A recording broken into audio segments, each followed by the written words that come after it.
શૂર્પણખા આવી હતી વનમાં અને સીતાનો લોભ સ્વરૂપ જોઈને રાવણને વાત કરી હતી કે આવી રીતે થયું, બહુ સુંદર સ્ત્રી છે તો તારા રાણી તરીકે રહેવી જોઈએ બીજા ના કરતા. અને બીજું કે બીજી પણ એવી સ્ટોરી સાંભળી છે કે જ્યારે સીતા સ્વયંવર ચાલતો હતો ત્યારે રાવણ પણ આવ્યો હતો એ જે ટાઈમ પર, પણ એનાથી ધનુષ ઉપાડાયું ન હતું અને અહંકારનો બદલો, એ જે અપમાન થયું હતું એનો બદલો લેવા માટે એણે સીતાહરણ કર્યું હતું. તો રાવણના બે કાર્ય જે છે એમાં બે વસ્તુ છે. એક શ્રેષ્ઠ શાસક, એક શ્રેષ્ઠ રાજા તરીકે.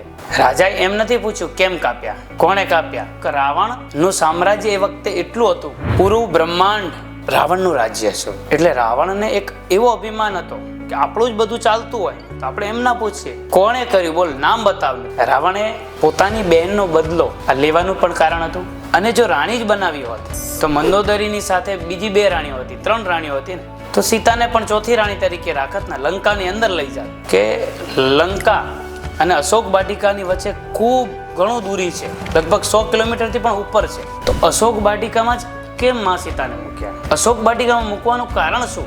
એક માં તરીકે લાગ્યા હતા. જ્યારે જ્યારે અસુર કુળમાં મર્યો ત્યારે વિષ્ણુ ભગવાન એકલા જ હતા જોડે.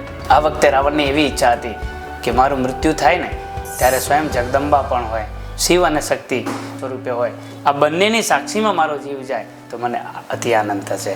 એટલે રાવણે અધ્યાત્મની ભાષામાં, પહેલાં રાવણની નગરીનું નામ લંકા હતું, પણ મા ભગવતી સીતાના ગયા પછી શ્રીલંકા થયું હતું. શ્રીનો અર્થ થાય સીતા, શ્રીનો અર્થ થાય લક્ષ્મી, શ્રીનો અર્થ થાય શક્તિ. તો આ શક્તિ આવ્યા પછી શ્રીલંકા થયું હતું. MNH, घर सजाएं, खुशियां लाएं.